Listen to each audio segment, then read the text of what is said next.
Again ಇದೀಗ active ಆಗಿದ್ದಾರೆ. ತೀಕ್ಷ್ಣ ಹೇಳಿಕೆಗಳನ್ನ ಕೊಡೋದ್ರ ಮುಖಾಂತರ ಲೋಕಸಭಾ ಚುನಾವಣೆ ಹತ್ರ ಇರಬೇಕಾದ್ರೆ ನಾನು ಮತ್ತೆ ನಿಲ್ತೀನಿ ಅನ್ನೋ ಸೂಕ್ಷ್ಮವಾದ ಹೇಳಿಕೆನ ಇದು. ಮತ್ತೆ ನಿಂತ್ಕೊಳ್ತಾರ, ಅವ್ರ ಆರೋಗ್ಯದ ಹಿನ್ನೆಲೆಯಲ್ಲಿ ನಿಂತ್ಕೊಳ್ಳಲ್ಲ, ಅವರು ಅಗೇನ್ ಬೇರೆ ಯಾರನ್ನಾದ್ರೂ ಹುಡುಕ್ತಾರೆ ಅನ್ನೋ ಮಾಹಿತಿ ಇತ್ತು. ಬಟ್ ಅವ್ರು ಆಕ್ಟಿವ್ ಆಗಿರೋದು ನೋಡಿದ್ರೆ ಅವರೇ ಅಭ್ಯರ್ಥಿ ಅನ್ನೋ ಕಾಣಿಸ್ತಾ ಇದೆ. ನಾಪತ್ತೆಯಾಗಿದ್ದ ಅನಂತಕುಮಾರ್ ಹೆಗಡೆ ಮತ್ತೆ ಆಕ್ಟಿವ್. ಬೆಂಬಲಿಗರ ಮೂಲಕ ಚುನಾವಣೆಗೆ ನಿಲ್ಲುವಂತೆ ಒತ್ತಡ ತರಲು ರಣತಂತ್ರ. ಉತ್ತರ ಕನ್ನಡ ಜಿಲ್ಲೆಯಲ್ಲಿ ಹಿಂದುತ್ವದ ಮೂಲಕವೇ 6 ಬಾರಿ ಸಂಸದರಾಗಿದ್ದ ಅನಂತಕುಮಾರ್ ಹೆಗಡೆ ಕಳೆದ 3 ವರ್ಷಗಳಿಂದ ನಾಪತ್ತೆಯಾಗಿದ್ರು. ಮುಂಬರುವ ಚುನಾವಣೆಗೆ ಸ್ಪರ್ಧೆ ಮಾಡೋದಿಲ್ಲ ಅಂತ ನಿವೃತ್ತಿಯನ್ನ ಘೋಷಿಸಿದ್ರು.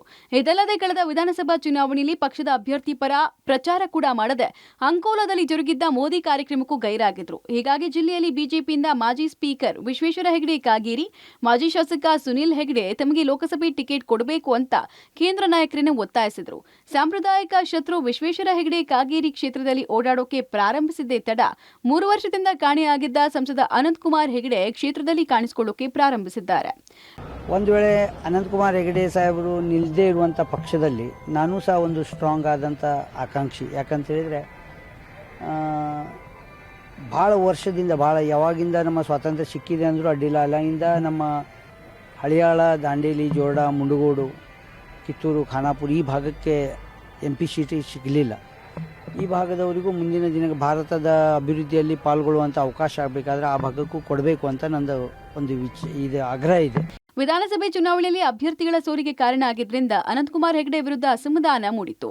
ಇದರ ಲಾಭ ಪಡೆದ ಕಾಗೇರಿ ತಾವು ಆಕಾಂಕ್ಷಿ ಅಂತ ಬೆಂಗಳೂರಿನಲ್ಲಿ ನಡೆದಿದ್ದ ಲೋಕಸಭೆ ಚುನಾವಣೆ ಪೂರ್ವ ಸಭೆಯಲ್ಲಿ ರಾಜ್ಯ ನಾಯಕರಿಗೆ ತಿಳಿಸಿದ್ರು. ಇನ್ನು ಬಿಜೆಪಿ ಮೂಲಗಳ ಪ್ರಕಾರ ಅನಂತಕುಮಾರ್ ಹೆಗಡೆಗೆ ಟಿಕೆಟ್ ಕೊಡೋದು ಅನುಮಾನ ಎಂಬ ಸುದ್ದಿ ಹಬ್ಬಿದೆ.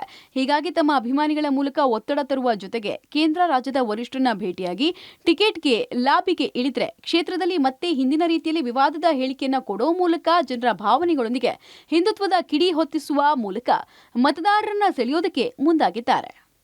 ಕರ್ನಾಟಕದಲ್ಲಿ ಭವಿಷ್ಯದಲ್ಲಿ ಬಿಜೆಪಿನೇ ಅಧಿಕಾರಕ್ಕೆ ಬರೋದು, ಬೇರೆ ದಾರಿನೇ ಇಲ್ಲ.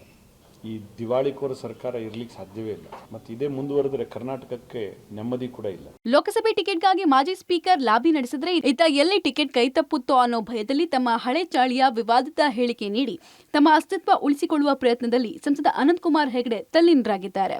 ಸಿಎಂ ಸಿದ್ದರಾಮಯ್ಯಗೆ ಏಕವಚನ ಪ್ರಯೋಗ ಮಾಡಿದ್ರು. ಇದಕ್ಕೆ ಸಿಎಂ ಸಿದ್ದರಾಮಯ್ಯ ಟಕ್ಕರ್ ಕೊಟ್ಟಿದ್ದು, ಕೇಂದ್ರದ ಮಾಜಿ ಮಂತ್ರಿಯಾಗಿದ್ದವರು ಯಾವ ಭಾಷೆ ಬಳಸಬೇಕು ಅನ್ನೋದು ಅವರಿಗೆ ಗೊತ್ತಿಲ್ಲ ಅಂದ್ರೆ ಅವರು ಸುಸಂಸ್ಕೃತರಲ್ಲ, ಮನುಷ್ಯರೂ ಅಲ್ಲ ಅಂದಿದ್ದಾರೆ. ಶ್ರೀ ಅನಂತಕುಮಾರ್ ಹೆಗಡೆ ಇದಾರಲ್ಲ, ನಾವು ಅಧಿಕಾರಕ್ಕೆ ಬಂದಿರೋದೇ ಸಂವಿಧಾನ ಬದಲಾವಣೆ ಮಾಡೋಕ್ಕೆ ಅಂತ ಹೇಳಿದವರು. ಇನ್ನು ಅವರಿಂದ ಸಂಸ್ಕೃತಿ ನಾವು ಬಯಸಕ್ಕಾಗತ್ತಾ? ಸುಸಂಸ್ಕೃತರು ಅಂತ ಹೇಳಕ್ಕಾಗತ್ತಾ ಅವ್ರನ್ನ? ಅವರು ಮಾಜಿ ಕೇಂದ್ರದ ಮಂತ್ರಿ ಆಗಿದ್ದವರು.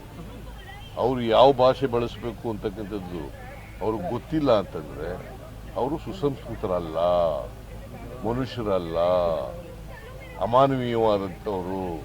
ಒಟ್ಟಾರೆ ಲೋಕಸಭೆ ಚುನಾವಣೆ ಹೊತ್ತಲ್ಲಿ ಟಿಕೆಟ್ಗಾಗಿ ಲಾಬಿ ಶುರುವಾಗಿರುವುದು ಸುಳ್ಳಲ್ಲ. Naveen public TV, Karwar.